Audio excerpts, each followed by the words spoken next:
Have you ever walked away from a conversation feeling strangely uneasy, as if you agreed to something you didn't want, or defended yourself in a way that left you drained? Maybe it was a coworker guilt-tripping you into taking on extra work. Maybe it was a friend twisting your words until you questioned your own memory. Or maybe it was a family member who knew exactly how to push your buttons, using anger, pity, or flattery to make you bend to their will. That uneasy feeling you walked away with, that's the fingerprint of manipulation. Manipulation is rarely about logic. It's not a straightforward conversation where two people share their views openly and honestly. Instead, it's an attempt to control you, not by reason, but by emotion. It feeds on guilt, fear, anger, or even the desire to be liked. And here's the hard truth. Most of us fall for it, not because we are weak, but because our emotions pull us into the trap before our reason has a chance to intervene. When someone manipulates us, our first reaction is often to defend ourselves. We feel the need to explain, to justify, to push back. But in doing so, we play directly into their hands. The manipulator feeds on our emotional energy, on our raised voice, on our need to prove ourselves. This is why, so often, people who try to fight manipulators with force end up feeling even more powerless. The Stoics, however, saw a different way. They understood that manipulators can only control us if we allow them access to our emotions, to our inner judgment. The moment we become reactive, we've already surrendered ground. But if we remain calm, if we step back, if we don't take the bait, then the manipulator has nothing to work with. The ancient Stoic philosopher Epictetus put it simply, "It's not what happens to you, but how you react to it that matters." This wasn't just advice for dealing with insults or setbacks, it was also wisdom for dealing with people who seek to control us. And here's the fascinating part. The most effective Stoic response to manipulation often isn't a witty comeback, a perfectly timed argument, or a clever piece of revenge.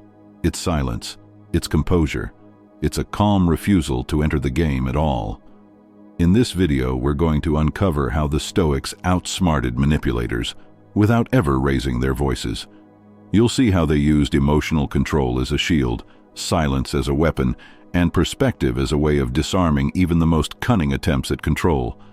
By the end, you'll have practical Stoic strategies you can use in your own life, whether it's at work, in relationships, or in those subtle daily interactions where people try to pull your strings. So, if you've ever wished you could stop being pulled into manipulative games, stay with me, because the truth is, you don't need to argue, you don't need to fight, and you don't need to explain yourself endlessly. With Stoic wisdom, you can outsmart manipulative people without saying a word. 1. What manipulation really is. When we think of manipulation, most people picture someone overtly deceitful, a schemer or a liar plotting in the shadows. But the truth is, manipulation is often subtle. It shows up in everyday life, in the workplace, in family dynamics, in friendships, and even in intimate relationships. At its core, manipulation is an attempt to control another person, not through honest reasoning or fair persuasion, but through the exploitation of emotions. Manipulators rarely come to us with logic or transparency. Instead, they tug at strings they know will pull us off balance. They use guilt by making us feel like we owe them something. They use fear by warning us of consequences if we don't comply. They use flattery by inflating our ego so we become more pliable. And sometimes, they use anger, provoking us into a reaction so we lose control of ourselves. Each tactic has the same end goal: to bypass our rational mind and seize control of our decisions. Consider a workplace example. A manager might say, "I thought you were a team player, but I guess I was wrong," when you refuse to stay late for the third time this week. This is not a fair request. It's a guilt trap designed to make you question your integrity and comply out of shame. Or think of a friend who constantly reminds you of all the favors they've done for you whenever they want something. That is not generosity. It's emotional bookkeeping meant to corner you. Even in close relationships, manipulation can take hold. A partner might say, "If you really loved me, you'd do this for me," equating obedience with love. This tactic weaponizes affection, turning it into a tool of control rather than mutual respect. Now, from a Stoic perspective, why do these tactics work? The answer lies not in the manipulator's power, but in our own lack of mastery over ourselves. Epictetus reminds us, "No man is free who is not master of himself." Manipulation succeeds only when we surrender our judgment, when we allow external voices to dictate our internal reasoning. The Stoics were keenly aware that the human mind is most vulnerable when it is unguarded by reason.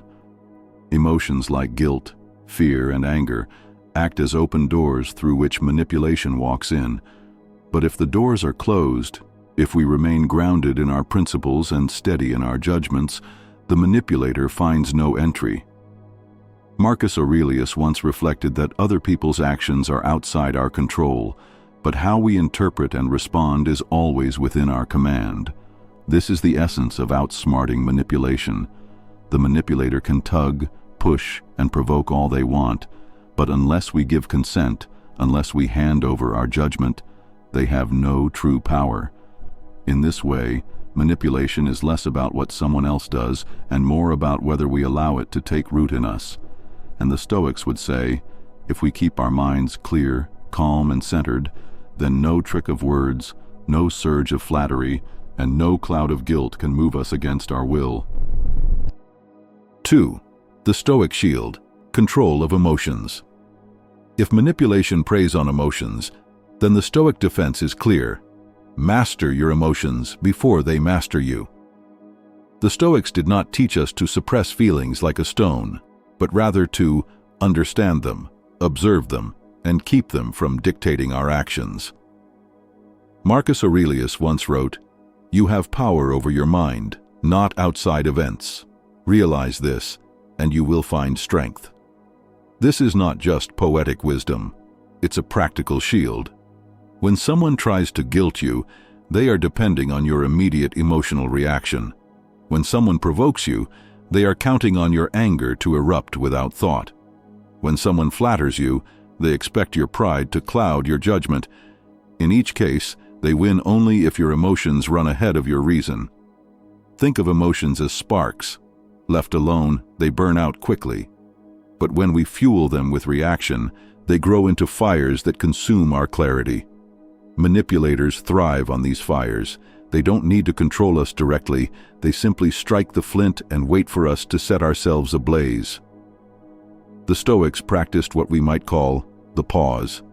Instead of reacting instantly, they advised stepping back, creating a small space between stimulus and response. Epictetus taught that it is not events themselves that disturb us, but our judgments about them. By pausing, even briefly, we regain the ability to examine what is happening.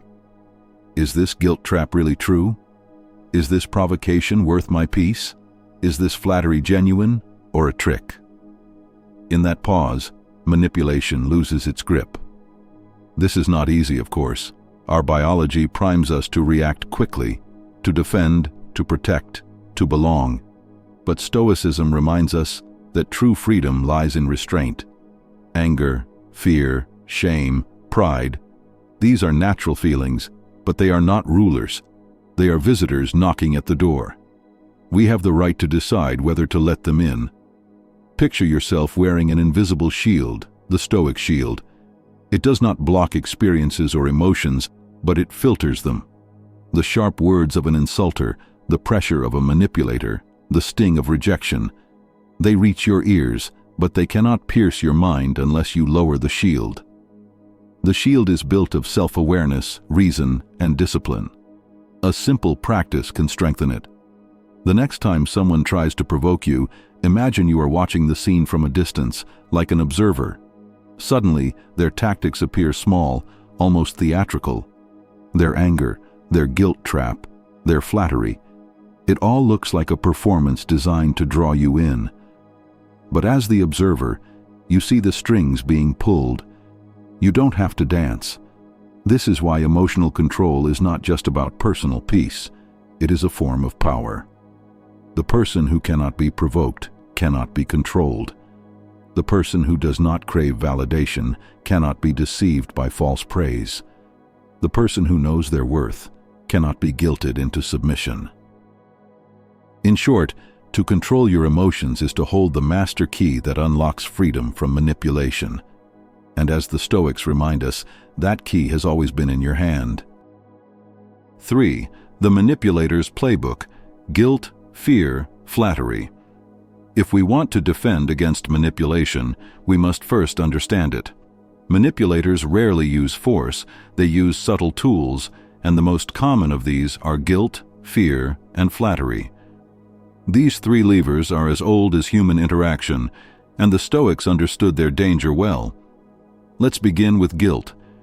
Guilt is powerful because it appeals to our conscience, our desire to be good and fair. A manipulator will twist this noble instinct into a chain. They may say, "After everything I've done for you, you owe me." Or, "If you don't help, you're selfish." Notice how these statements are less about truth and more about control. The Stoics would remind us to ask, is this my duty or just their demand? True duty is grounded in virtue, in justice, honesty, kindness freely chosen. If guilt is being weaponized against us, then it is no longer about virtue but about control. Next, consider fear. Fear is perhaps the most universal tool of manipulation. Leaders, partners, colleagues, even strangers, they know that fear can freeze rational thought. Fear of losing a relationship, fear of losing status, fear of missing out. But Epictetus was clear. We suffer more in imagination than in reality. Much of fear's power lies not in what is real, but in what we imagine. The manipulator plants a seed. If you don't comply, something bad will happen, and our mind waters it until it grows into dread. The Stoic response is to confront fear directly. Ask, what is the worst that can truly happen? Can I endure it? More often than not, the fear shrinks under inspection, and if the worst does happen, we face it with dignity, which robs the manipulator of their weapon. Finally, there is flattery. Unlike guilt or fear, which play on our discomfort, flattery plays on our desire for recognition. A manipulator may praise you excessively, telling you how special, how talented, how indispensable you are, not to celebrate you, but to lower your guard. Marcus Aurelius warned against this when he wrote, "Don't be satisfied with stories, how things have gone with others. Unfold your own myth."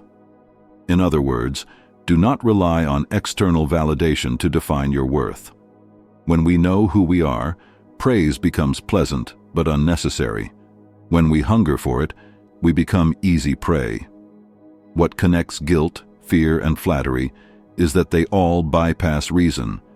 They try to strike at the heart before the mind can question. The Stoics trained themselves to recognize these tactics the moment they appear, not with paranoia, but with clarity. A person who says, "You owe me," is attempting to bind you with guilt. A person who says, "You'll regret it if you don't," is tugging at fear. A person who says, "You're unlike anyone else," may be trying to buy your compliance with words. Once you see the pattern, the power shifts. These tools lose their force when exposed to light, and the Stoic, ever calm, simply smiles inwardly, knowing, I see the playbook, I'm not a pawn in their game. 4. Stoic countermoves: how to respond without losing your calm. Now that we've uncovered the manipulator's playbook, the question becomes, what do we do when faced with it? The Stoics did not believe in running away from life's challenges, nor did they encourage fighting fire with fire. Instead, they practiced what I call countermoves, simple but powerful responses that protect your peace while exposing the manipulator's tricks. The first countermove is detachment through perspective. When someone uses guilt, fear, or flattery, they want you to react emotionally and immediately. The Stoics, however, trained themselves to pause. Marcus Aurelius would remind himself, "You have power over your mind, not outside events. Realize this, and you will find strength." The pause gives space between stimulus and response. In that moment, you can ask, is this true? Is this aligned with my values? Most manipulations dissolve under that light. The second countermove is questioning. Manipulation thrives in unexamined assumptions. If someone says, if you cared about me, you'd do this, the Stoic response might be, why does caring mean doing exactly that? If someone threatens, you'll regret it if you say no, the Stoic calmly asks, what exactly do you mean by that? Questions do two things. They force the manipulator to reveal their hand, and they give you time to think. Socratic questioning was at the heart of Stoic practice for a reason. It transforms pressure into clarity. The third countermove is reframing. The Stoics taught that no insult, threat, or manipulation has inherent power unless we give it power. Epictetus used to say, men are disturbed not by things, but by the view which they take of them. If someone is trying to guilt you, reframe it. Their words are about their expectations, not my duty. If they try to scare you, reframe. They are predicting the future, but the future is not in their control. If they flatter you excessively, reframe. This is about their agenda, not my worth. Reframing turns the manipulator's tools into harmless words. The fourth countermove is calm silence. Few things disarm manipulation like refusing to react. A manipulator expects pushback, excuses, or emotional defensiveness. Silence, paired with steady eye contact or a gentle smile, communicates strength without hostility. Seneca once wrote, silence is a lesson in itself. By saying nothing, you deny them the drama they crave. Finally, the fifth countermove is firm boundaries. Stoicism was never about being passive, it was about acting with reason. If someone repeatedly tries to manipulate you, a Stoic response is direct but composed. I understand your request, but I won't do that. Or, I value our relationship, but this behavior is not acceptable. Boundaries, spoken calmly, reveal that you cannot be coerced. Together, these countermoves form a quiet but unshakable defense. They allow you to stay rooted in self-control, while showing the manipulator that their usual strategies will not work. The real victory here is not humiliating them, but preserving your own freedom. Because for the Stoics, true strength was never about dominating others, it was about refusing to be dominated. 5. Real-life scenarios, applying Stoic strategies in daily life. Theory is powerful, but it becomes transformative when we see it in action. The Stoics were not abstract philosophers. They lived their philosophy in the courts of emperors, in the homes of ordinary families, and in the bustle of marketplaces. To truly understand how to disarm manipulation, let's walk through a few everyday scenarios where these Stoic counter-moves can protect your calm and preserve your freedom. Scenario 1. The guilt-tripping friend. Imagine a friend who says, if you really cared about me, you'd cancel your plans and come help me right now. The Stoic within you recognizes this as emotional manipulation, equating love with obedience. Instead of reacting with anger or immediate compliance, you pause, you detach, breathe, and question, why does caring for you require that specific action? By calmly separating their expectation from your values, you make a free choice. You might still help them, but out of genuine care, not coercion. Scenario 2. The fear tactic boss. At work, a boss might say, if you don't take this extra project, it will reflect badly on you. People who say no don't last long here. This is a classic fear play. A Stoic response begins with reframing. Their words are not facts, only predictions colored by their agenda. You then respond with calm firmness.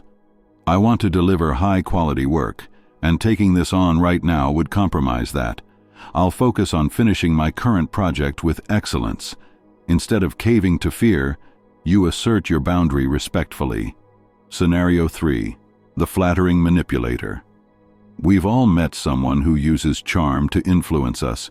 You're the smartest, most capable person here. Only you can handle this. Flattery can feel good, but the Stoics warned against letting praise cloud judgment. Marcus Aurelius reminded himself daily, "Do not be satisfied with applause or distracted by it." In practice, you pause and silently reframe, "Their praise is about their need, not my identity." You then decide based on reason, not ego. By not letting flattery steer you, you show inner stability. Scenario 4. The passive-aggressive family member. A relative sighs loudly and says, "Well, I guess I'll just do everything myself since no one helps me." Here, the manipulation is indirect, aimed at guilt. The Stoic counter-move is silence, followed by a boundary. "I'll help with what I can, but I won't take responsibility for everything." No arguing, no defending, just clarity. Over time, the manipulator learns that subtle guilt no longer works on you. Scenario 5. The aggressive stranger. On the street or online, someone tries to provoke you with insults. "You're pathetic. You don't know anything." The Stoic knows that reacting only feeds the fire. Instead, you practice Epictetus's wisdom. Remember, it is not he who reviles you or strikes you who insults you, but your opinion that these things are insulting. You choose calm silence or a neutral response. You're entitled to your view. And then you walk away. You keep your dignity intact. Through these scenarios, we see that Stoicism doesn't eliminate conflict. It transforms how we handle it. By practicing detachment, questioning, reframing, silence, and boundaries, you turn manipulative encounters into opportunities for growth. Each moment becomes training in self-mastery. 6. The Stoic daily practice, training for mental armor. The Stoics often compared philosophy to a form of training. Just as an athlete doesn't wait until the day of the competition to start preparing, we cannot wait until the moment of manipulation or conflict to decide how we'll respond. Self-mastery is built in quiet daily practice, long before life puts us to the test. Morning preparation. Marcus Aurelius began each day with what he called premeditation.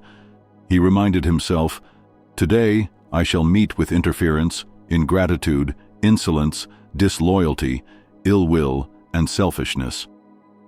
This wasn't pessimism, but preparation. By expecting human flaws in advance, he trained his mind not to be shocked or angered when they appeared. You can do the same each morning. Spend 5 minutes in silence, imagining the challenges ahead. A manipulative colleague, a guilt-tripping friend, a stressful boss. Instead of dreading these moments, rehearse your calm responses. Picture yourself breathing, detaching, and answering wisely. This mental rehearsal becomes armor you carry into the day. Journaling as reflection. Seneca emphasized the importance of self-reflection at night. He asked himself questions like, "Where did I fall short? What could I have done better? How can I improve tomorrow?" By keeping a journal, you give yourself a daily check-in. Did you allow someone's flattery to sway you? Did you react too quickly to a guilt trip? Writing down these moments helps you spot patterns and strengthen your weak spots. Over time, you become harder to manipulate because you've studied your own triggers. Discipline of desire and aversion. Epictetus taught that much of our suffering comes from chasing what is not under our control or fleeing what we cannot avoid. Daily practice means reminding yourself, "I do not control others' words, only my response. I do not control their opinion, only my character." This mantra shrinks the manipulator's power, because manipulation thrives on making you believe you can control their approval or anger. Once you stop chasing those, you become untouchable. Silence as strength. Make silence a daily exercise. Spend a few minutes each day resisting the urge to respond instantly, whether in conversation or online. This strengthens your ability to pause before reacting. In manipulation, silence often exposes the other person's intent. They expect your defense, your guilt, your flattered agreement. When you give them calm silence instead, you disarm their tactic. Small acts of voluntary discomfort. The Stoics also practiced small hardships to build resilience, sleeping on the floor, eating plain food, exposing themselves to the cold. You don't need to live like an ascetic, but you can adopt light practices, fasting for a few hours, turning off your phone for a while, taking a cold shower. These small challenges remind you that you can withstand discomfort, and when a manipulator tries to control you with fear or guilt, you already know you can endure without their approval. Why this works daily practice trains your nervous system. It shifts stoicism from abstract wisdom into embodied resilience. When the storm of manipulation comes, you don't need to scramble for a clever response. Your training has already made calmness your natural state. Like a seasoned sailor who has seen many storms, you will not panic. You will simply steer your ship with steady hands. We began this journey with a simple but difficult question. How do you deal with manipulative people without losing your peace, your dignity, or your strength? The Stoics faced this same challenge centuries ago. They lived in courts of emperors, in bustling marketplaces, in households where envy, greed, and deceit were as common as they are today. And yet, they found a way to remain unshaken. The lesson is not that manipulative people will disappear. They won't. Human nature hasn't changed in 2,000 years. But what can change, and what Stoicism empowers us to change, is our response. This is the essence of freedom. Not freedom from people's behavior, but freedom from being controlled by it. Marcus Aurelius reminded himself daily, "You have power over your mind, not outside events. Realize this, and you will find strength." This is the key. The manipulator's game relies on you forgetting this truth. They thrive when you chase their approval, when you rush to defend yourself, when you give in to guilt or anger. But once you ground yourself in Stoic practice, the game ends. Their tactics no longer reach you. Think of it like a puppet master pulling strings. Most people dance helplessly, reacting to every tug of flattery, fear, or shame. But the Stoic cuts the strings. The manipulator can keep pulling, but nothing moves. You stand still, calm, and in control of yourself. That is power, quiet, unshakable, and deeply attractive. This path isn't about becoming cold or detached from life. The Stoics loved deeply, served their communities, and cared for justice. But they did so from strength, not weakness. They could say no without guilt, walk away without fear, and help others without being exploited. And that balance is something every modern person longs for, even if they don't have the words for it. So what does this mean for you? It means the next time someone tries to pull you into their web of control through manipulation, guilt, or deception, you don't need to fight them on their terms. You simply need to remember yours. Breathe, pause, and ask, what lies within my control?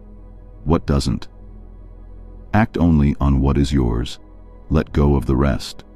Over time, you'll notice something profound. Manipulative people will stop seeking you out because their usual tactics won't work. Toxic energy looks for easy prey, not grounded souls.